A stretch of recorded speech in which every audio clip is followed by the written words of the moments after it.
Last year when we were researching our feature about custom bikes, I got in touch with Dave Jenkins from Elves South Africa, and Elves, he introduced me to Elves as a brand. It's quite a story. They're quite a high-end brand in the East, but relatively unknown in other markets that are, usually dominated by US brands or European brands. He told me how their main market is custom, essentially. They sell frames at very reasonable prices, super high-end road and gravel frames. And he said, well, I've got a Mori in my office, which is this bike here. Let's build it up and let's see which parts we can find to fit on here. Next step was then trying to find a group set, because he managed to get us some wheels and the frame. And that led me down the path to Simonstown, of all places, where I met Michael Murphy from Raceworks. And he introduced me to Wheeltop, which is another, I suppose, Chinese product, but it's a direct competitor with SRAM and Shimano in the wireless group set space. So this is their EDS GX group set, which he kindly offered us to test. We put it on the bike and we've been riding very happily for the last few months. Apparently the story of Wheeltop involves a whole bunch of people, Michael Murphy included. He has a long history with China importing other parts like cassettes and chainrings and cranks and all sorts of bits and pieces that aren't the major manufacturers but are designed to work with the likes of SRAM and Shimano. There was always an idea to do a group set, and he brought his engineering expertise to the party along with the manufacturing side from China, and Wheeltop was born. What we've got here is essentially a battery-powered derailleur, as with SRAM and Shimano, that talks to battery-powered shifters, but there's some things that make Wheeltop very different to the others. The main thing is that it's compatible with a cassette ranging in size from 7 to 13, I think actually even 14, and that's a game changer. No other wireless group set allows you to do that, but that's important because what it means is that if you have an 11-speed bike and you want to upgrade to 12-speed, you don't need to get a new derailleur. You just go into the app and you just change the setting and you'll shift 12 times instead of 11 times. All the spacing is done automatically.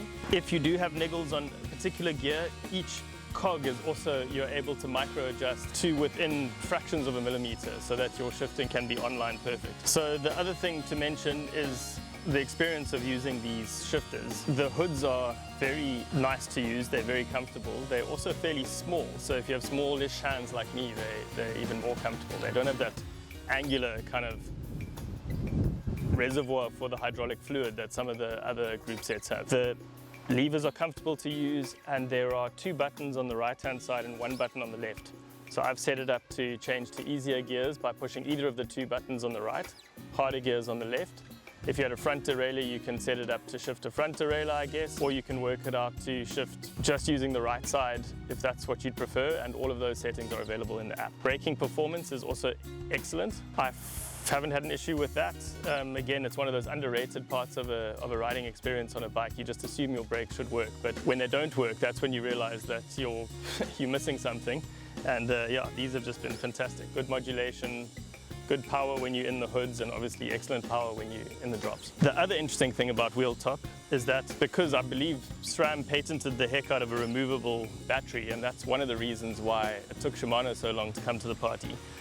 Wheeltop decided, well, we just won't make the battery removable. It has a built-in battery, a negative in certain aspects and a positive in others. The positives, there's more space inside the derailleur that you can use because you don't have to introduce clips and all sorts of things to allow it to take the battery out. When you have that extra space, you can install a higher capacity battery, which means it lasts longer.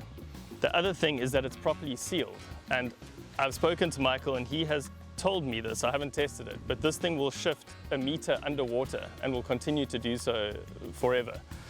It's got incredible weather sealing, which is only because there are no weak points like clasps and lids and all sorts of things to take the battery out. It does mean though that you have to move your bike to a USB socket somewhere and plug it in.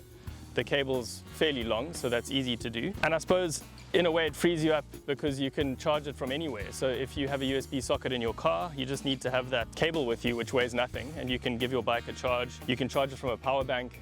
if you run out of juice on a ride somewhere and your derailleur's not shifting, you could literally, if you have the cable, literally pull into a corner shop and charge it from a phone charger. So removable battery, unremovable battery, I've been living happily with the non-removable battery here, and it's been working very well. Okay, so performance, because obviously all South Africans are obsessed with performance.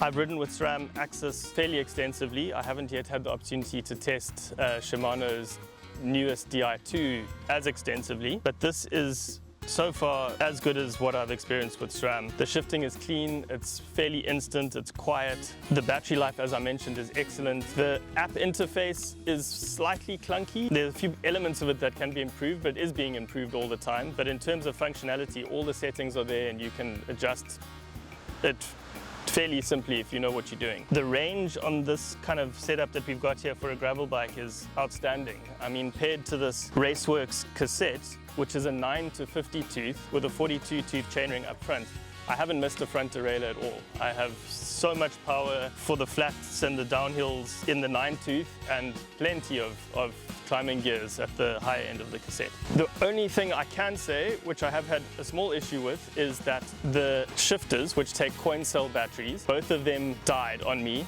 at some point. Again, you can check the battery capacity using the app, but I was about to go for a ride one morning and I pushed the buttons and nothing happened. And I replaced both coin cells and it's been working fine ever since. It might just be that I got the group set with coin cells that were partially depleted, but it is something to be aware of. So that's a non-rechargeable aspect, and you should just periodically check in on the app to make sure that the shifter batteries still have charge. Or again, you know, in your car, carry a 2032 coin cell battery just in case, as you would, I suppose, for a SRAM shifter. So in terms of pricing, I guess that's the next big question. It is in the range of a kind of mid-tier SRAM group set derailleur, and same with Shimano.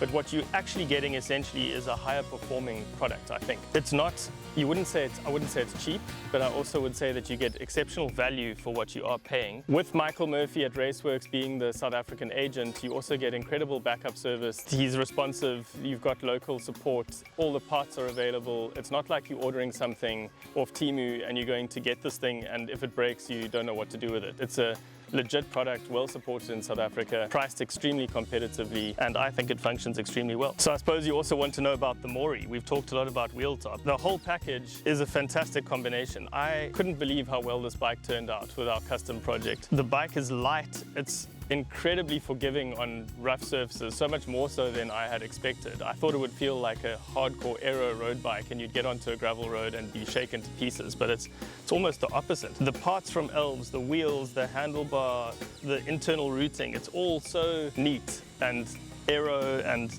beyond anything that I should be riding given my speed and skill, but it's just such a pleasure. And then the parts from Raceworks to complement it all, it really has just turned into such a, it doesn't look like there's anything out of place. So one of the highlights for me, besides obviously the frame, are these deep section carbon wheels, also from Elves, and they are spectacular. They're so light, they're so stiff, they make such a